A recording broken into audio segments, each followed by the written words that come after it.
गिबि गिबियावनो बयनिसिमबो आंनि खुलुमनायखौ बावहरग्रोबाय।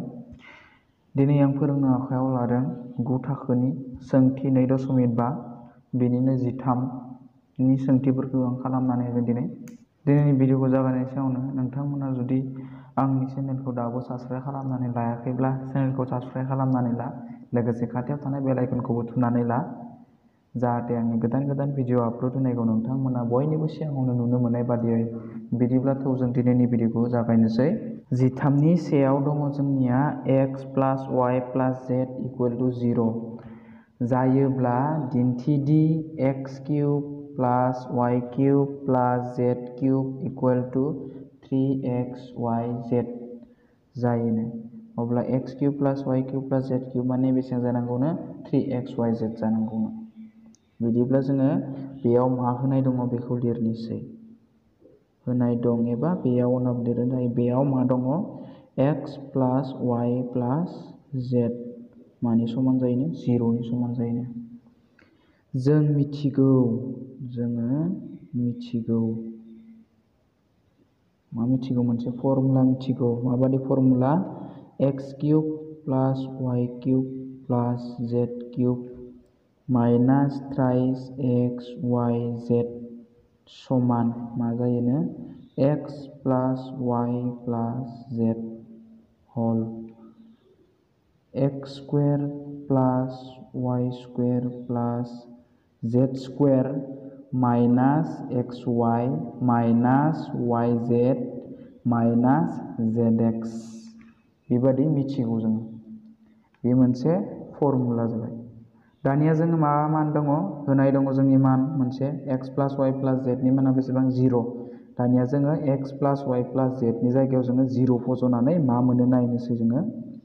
अब्ला बेयो बिदिनो थागोन x³ y³ + z³ - 3xyz आ बिदियैनो थाबाय। दानिया x + y + z नि जायगायाव 0 फज'बाय। x² + y² + z² - xy - yz - zx बिदिनो थाबाय बियो। दानिया जों मा खालामनोसै? 0 दो बेखिनिखौ सानजाबनोसै। 0 जों बेखिनिखौ सानजाबोब्ला जोंनिया मा जायो? 0आनो जायो। अब्ला मा थाखो जोंनिया x³ + y³ + z³ - 3xyz मा जाखो? 0 जाबाय जोंनिया। दायो आं मा खालामनोसै? x³ + y³ + z³ खौ लाखिनोसै। बेजों हरनोसै मा जागोन अब्लाना? x³ y³ + z³ = बेखौ बिथिं हरबा माइनासमोन, समानसिनि बिथिं बारनायखाय प्लास जाबाय। 3xyz जाबाय। अब्ला जोङो दिन्थिनो होनाया मामोन? x³ + y³ + z³ समान 3xyz जानांगौमोन। जादों जायाखै? जादों। अब्ला जों मा खालामनाय जाबाय? दिन्थिनाय जाबाय। दिन्थिनाय जाबाय। अब्ला बेनो बेनि फिननाया। दानिया नायनोसै 2 नम्बर। 2 नम्बराव मा दङ जोंनिया? a + b + c = 0 जायोब्ला अब्ला दिन्थिदि a² b + c hall + b² hall c + a + c² a + b hall + 3abc मा जानांगौनो? 0 जानांगौनो। दानिया बेयाव मा दङ जोंनिया? होनाय दंखायो। मा दङ? a + b + c = 0 आरो जों बिनि एसे सिगाङावल'सो मोनसे जों मा मोन्दोंमोन? मावसुलु मोन्दोंमोन। माबादि मावसुलु? जेब्ला a + b + c = 0 जायोब्ला जों बिनि गिबि मोनसे नाम्बाराव 1 नाम्बाराव मा मोन्दोंमोन? x + y + z बेबायदि मोन्दोंमोन। दा जों बेखौनो a + b + c मोनबाय आरो। होमबा a + b + c जायोब्ला अब्ला मा जायोनो?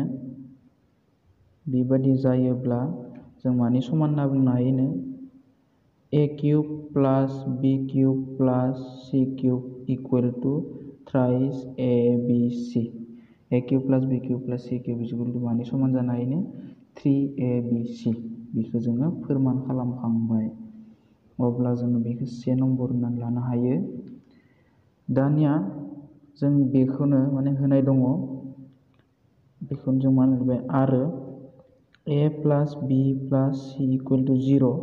दानिया जों बिनिफ्राय नैबादि मोननैसो मान दिहुनना लानो हायो।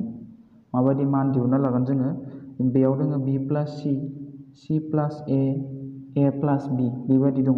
अब्ला जों नैबे होनाय मोनसे समानथाइनिफ्राय जों मा दिहुनना लानोसै b प्लास c खनसे दिहुनना लानोसै c प्लास a खनसे दिहुनना लानोसै a प्लास b खनसे दिहुनना लानोसै।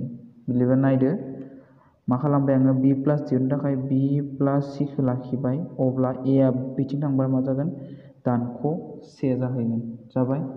अब्ला जों बेखौ मोनसे नाम्बार होनना लालायबाय 2 नाम्बार दहाय सेमोन दा 2 नाम्बार जाबाय। आरो जों बेनिफ्रायनो मा दिहुनना लानो हायो c प्लास a समान अब्ला b आ बिथिं थांबा मा जागोन माइनास b जाहैबाय। अब्ला जों बेखौ मा नम्बर होना लाबाय 3 नम्बर होना लाबाय।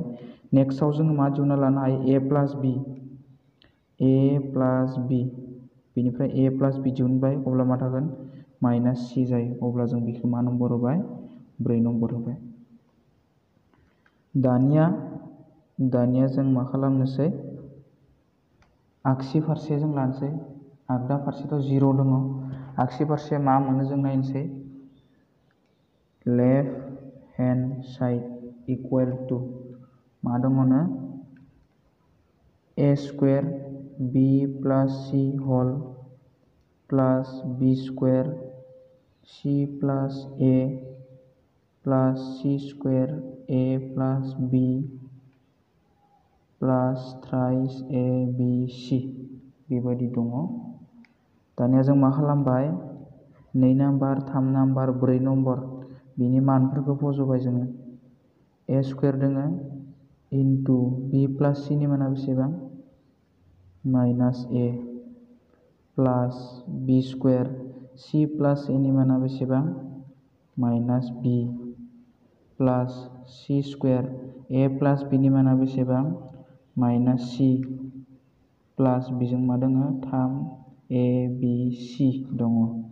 दानिया जोङो मा खालामसै a स्क्वायरजों a जों सानजाबबा a किउब जाबाय माइनास दङ प्लासजों माइनासजों माइनास प्लासजों minus b square into b मा जायो b किउब जायो प्लासजों minus c square into c मा जायो c cube plus thrice abc बेबायदि जायो। दानिया जोङो मा खालामसै माइनासखौ जों मा खालामसै कमन लानोसै माइनासखौ कमन लाबाथाय मा थाबाय a किउब माइनास कमन लाबाय नालाय प्लास जाबाय b cube plus c cube जाहैबाय। बेजों गाले मा थाखो प्लास थ्राइस abc थाबाय जोंनिया। बेनिफ्राय जोङो मा खालामनो हायो दानिया माइनासआथ' माइनास थाबाय a cube plus b cube plus c cube माने जों मा लिरनो हायो नै 1 नाम्बार दिहुनना लादोंमोन a cube plus b cube plus c cube समान थ्राइस abc जायो जोंहा। होमबाबो a cube plus b cube plus c cube जायगायाव मा फज'नोसै थ्राइस abc फज'बाय बेजों प्लास 3abc दङ। दानिया मा खालामबाय 3 माइनास 3 प्लास 3 समान समान सिनफ्रा बेलेग बेलेग दानजाबायना मा जाखो 0 जाबाय। अब्ला जोंनिया मा जाखो राइट हेन्ड साइड इकुवेल जाबाय। अब्ला मा जाबाय फोरमान जाबाय जोंहा बेखायनो लेफ्ट हेन्ड साइड समान राइट हेन्ड साइड दिन्थिनाय जाबाय जोब्बाय 2 नम्बरा। 3 नम्बर सोंथियाव दोङो जोंहा जुदि 2a minus b plus c equal to 0 जायोब्ला अब्ला दिन्थिदि 4a square minus b square प्लास c स्क्वायर प्लास 4ac समान 0 जायोनो। अब्ला बेबादि जोंखौ दिन्थिनो होदों। दानिया जोङो नायनोसै खालामनानै सलुसन बेयाव एबा होनाय दङ 2a minus b plus c equal to 0 बेबायदि होनाय दङ। दानिया जोङो बे होनाय थानायनिफ्राय जोङो मोनसे मान दिहुनसै जोङो 2a मा खालामबाय प्लास सिखौ लाखिबाय, बे माइनास थानायखौ जों बिथिं हरबाय मा जाहैगोन प्लास बि जाहैबाय। अब्ला 2a प्लास सिनि माना मा जाहैबाय बि जाहैबाय जोंनिया। जों बेखौ नाम्बार होना लानो हायो से नाम्बार। दा जोङो left hand side equal to left hand side मा दङ जोंनिया 4a square minus b square प्लास c स्क्वायर प्लास 4ac लेफ्ट हेन्ड साइडजों बेबायदि दङ। बेनिफ्राय दानिया मा खालामनोसै जोङो 0 मोननांगौनो लेफ्ट हेन्ड साइडखौ माने आगसि फारसे आरो आगदा फारसे समान जालायगोन नालाय आगदाया 0 दङ अब्ला जों बेखिनिखौ 0 मोननांगोन। अब्ला माबायदि मोनगोन a स्क्वायर नियाव मा दङ माइनास b स्क्वायर प्लास c स्क्वायर दङ प्लासनियाव 4ac दङ। बिदिब्ला जोङो नैबे मोनसे फर्मुलायाव गोग्लैनायनि चान्स दङ। माबायदि फर्मुलायाव गोग्लैनायनि चान्स दङ a plus b whole square फर्मुलायाव गोग्लैनायनि चान्स दङ। माबायदि a plus b whole square जानांगौबा मा जानांगौ a square plus twice ab plus b square बिदि जानांगौ। अब्ला जों नैयाव नायबाथाय ac बेबायदि ac अब्ला जोंनिया c आ स्क्वायर जाथावना अब्ला a स्क्वायर अब्ला जों नैखौ स्क्वायराव बानायनो हाया नायनांसिगोन दानिया नैबे फर्मुलायाव खोख्लैनो थाखाय। अब्ला 4खौ जोङो 2 स्क्वायर बानायनो हायो अब्ला a आथ' स्क्वायरखा होल स्क्वायर बानायनो हाबाय जों। माइनासखौ जों माइनास bखौ साइडथिं लिरना लानोसै बेखौ सिगाङाव लाबोबाय प्लास 4ac प्लास c स्क्वायर बेखौ जों बेयाव दोनबाय माइनास bखौ साइड खालामना दोनबाय। दानिया जों नायनोसै नैबायदि फर्मुलायाव गोग्लैया नैखिनाखौ a square plus twice ab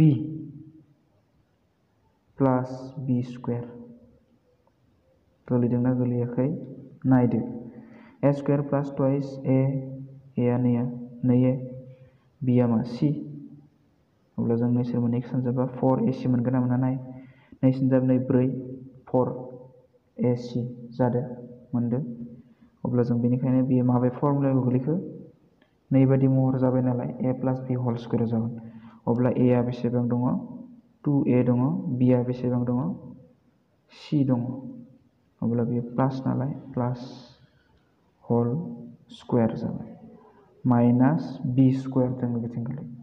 दानिया 2a प्लास c होल स्क्वायर 2a प्लास c माने बिनि माना बेसेबांमोन b मोन नैया से नम्बराव अब्ला बिनि माना b आरो बियो स्क्वायरमोन अब्ला square b square minus b square.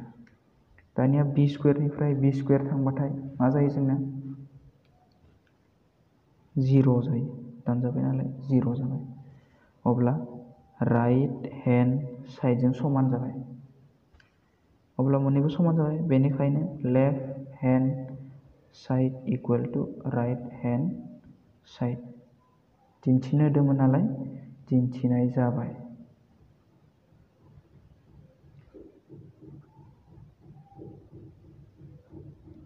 बेखिनियानोसै 4 नम्बराव दङ जोंहा जुदि a plus b plus c = 0 अब्ला दिन्थिदि b plus c whole square by bc plus c plus a whole square by ca plus a plus b whole square by ab समान बेसेबां जानांगौनो 0 जानांगौनो।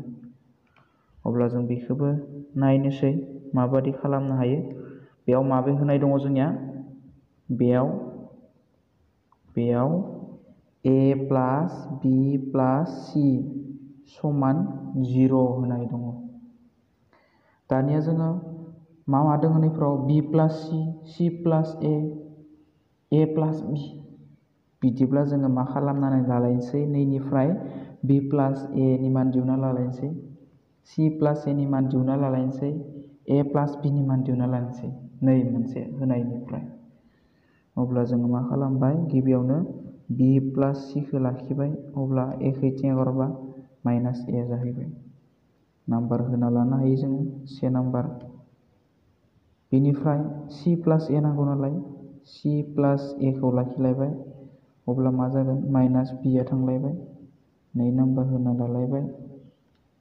नेक्स्टआव जोंनो मा नांगौ a प्लास b नांगौ, a plus b खौ लाखिलायबाय, c आ बैजों थांलायबाय, मा जालायबाय 3 नाम्बार जाबाय। दा जोङो नै होनाय थानायनिफ्राय नैखिनाखौ दिहुनना लाबाय। दानिया जों मा खालामनांगौ लेफ्ट हेन्ड साइडथिं मा दङ राइट हेन्ड साइडथिं मा दङ बेखौ दिहुननोसै। ओंखायनो आं लिरबाय दानिया लेफ्ट हेन्ड साइड।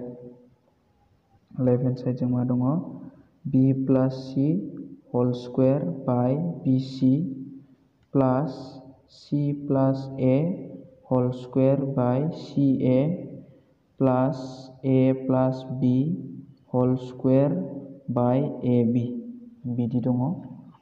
दानिया मा खालाम b प्लास c नि माना बेसेबांमोन जोंनिया b plus c 1 number minus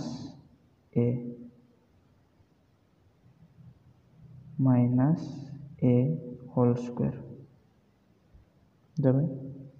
सिङाव मा दङ bc plus c plus a नि माना बेसेबां माइनास b होल स्क्वायर, गाहायाव मा दङ ca plus a plus b नि माना बेसेबां माइनास c होल स्क्वायर, गाहायाव ab दङ।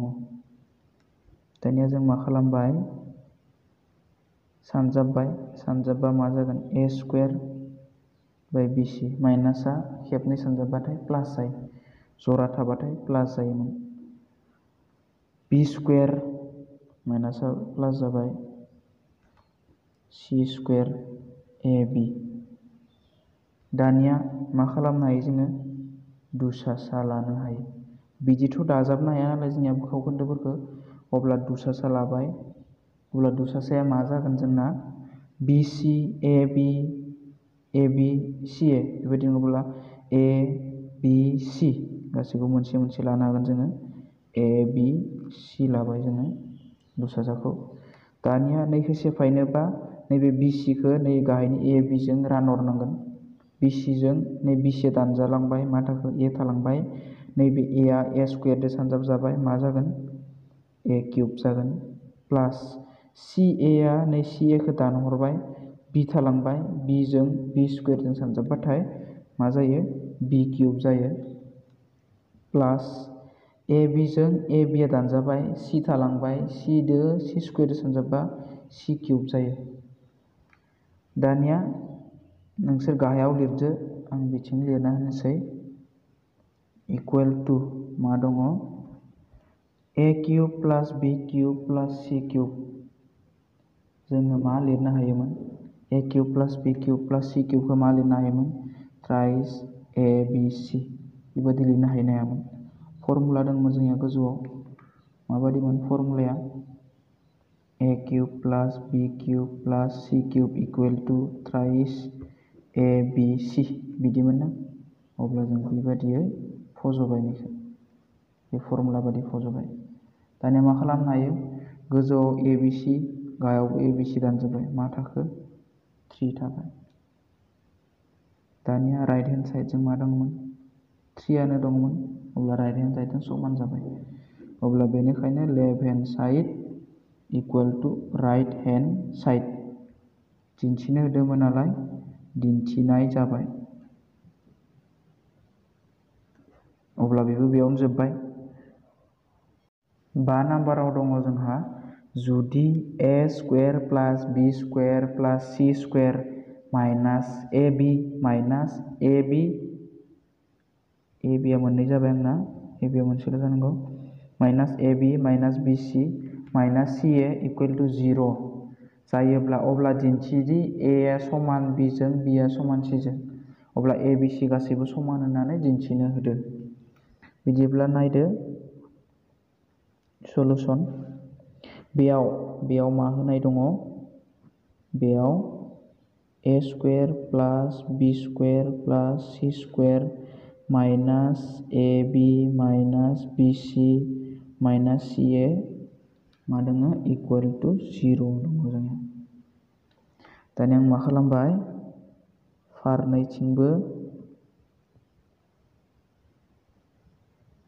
फारनैथिंबो नै सानजाबनानै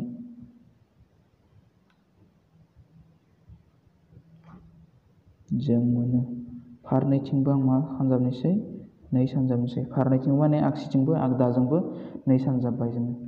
नै सानजाबबा मा जागोन 2a स्क्वायर प्लास 2b स्क्वायर प्लास 2c square minus 2ab minus 2bc minus 2ca बेबायदि जाबाय समान 2 सानजाब लाथिख' समान मा जागोन लाथिख'आनो जागोन आरो बेजोंनिया। दानिया जोंनिया मा खालामनो हायो 2a स्क्वायर माने a स्क्वायरा बेसेबां मोननै दङ जोंनिया a square plus a square बेबायदि लिरनो हायो जों लिरबाथाय 2b स्क्वायर माने b स्क्वायरा बेसे दं मोननै b square plus b square प्लास 2c स्क्वायर माने c स्क्वायरा मोनबेसे दङ मोननै दङ c स्क्वायर प्लास c स्क्वायर बाखिखिनिखौ जों सेफायला बिदिनो दोननोसै 2bc माइनास 2ca इजिकुल टु 0 दङ। दानिया जोङो बेखौ सेफायनानै लानायनि ओंथियानो जाहैबाय मा जों नैबेखौ मोनसे जौगानाय फर्मुलायाव लांनो नागिरदों जोङो। फर्मुलायाव लांनो थाखाय बेखौ बानायना लादों। अब्ला a square minus twice ab जाबाय।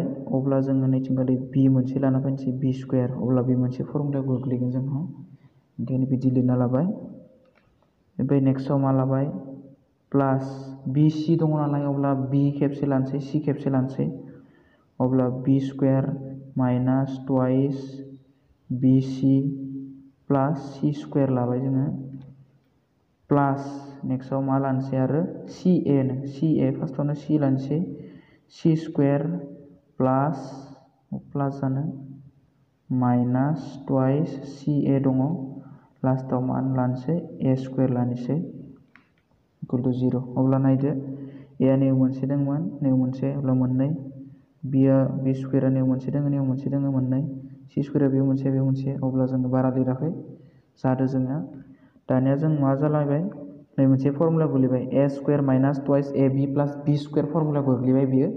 अब्ला जों बेखौ मा लिरनो हायो a minus b whole square बे फर्मुला लिरनो हाबाय प्लास दङ b square minus twice bc plus c square अब्ला बेखौ b minus c whole square formula गोग्लैबाय plus c square minus twice ca plus a square बेखौ जोङो मा लिरनो हानाय जाबाय c minus a whole square लिरनो हाबाय समानसिनि उनाव लाथिख' दङ जों लाथिख' लिरबाय। अब्ला जों दानिया मा खालामनोसै अब्ला a प्लास b होल स्क्वायरा लाथिख'नि मोनसे समान आरो b माइनास c होल स्क्वायराबो लाथिख'नि समान c माइनास a होल स्क्वायराबो लाथिख'नि समान। अब्ला जों बेनिखायनो मानो एक्सट्रा लिरनोसै जोङो a माइनास b होल स्क्वायरा मानि समान लाथिख'नि समान b माइनास c होल स्क्वायरा मानि समान लाथिख'नि समान आरो c माइनास a होल स्क्वायरा मानि समान लाथिख'नि समान। अब्ला जों मा खालामबाय जोङो बेजोंबो स्क्वायर बिथिंबो स्क्वायर जों मा खालामबाय लाबाय अब्ला स्क्वायरा गैला जाबाय जोंनिया बिथिंनि स्क्वायर खालामबाबो 0 जों सानजाबाबो 0आनो थागोन बेनिखायनो a minus b equal to 0 root अभार सानजाबनानै जों बेखौ गैया खालामबाय। अब्ला b minus c equal to 0 जाबाय अब्ला बेखौबो c minus a equal to 0 होनना लिरनो हानाय जाबाय। दानिया जोङो a खौ लाखिबाय आगसिथिं आगदाजों b खौ हरबा प्लास b जाबाय अब्लाबो b इकुवेल टु बेखैथिं हरबा माइनास मोन प्लास जाहैबाय c बिदिनो a खौबो इथिं हरबाय c खौ लाखिनानै अब्ला a आबो मा जाहैबाय प्लास जाहैबाय। अब्ला मा जाखो a आ समान b जों b आ समान c जों c आ समान a जों अब्ला मोनसेया मोनसेजों गुबुन मोनसेजों समान जालायदो। अब्ला बेनिखायनो जों बुंनानै जाबाय a आ समान b जों आरो b आ समान c जों अब्ला जाबाय अब्ला c आ समान a जों। अब्ला जोङो राइट हेन्ड साइडआव दिन्थिनो होनाया बेबायदिमोन a आ समान b जों b आ समान c जों अब्ला जों दिन्थिबाय। अब्ला जों दिन्थिनाय जाबाय। अब्ला बेखिनियानोसै बे भिडिअ'आ बेखिनियावनो जोब्बाय। इयुननि भिडिअ'आव लोगो मोनगोननि मिजिंजों दिनैनि भिडिअ'खौ बेखिनियावनो दोनथ'बाय।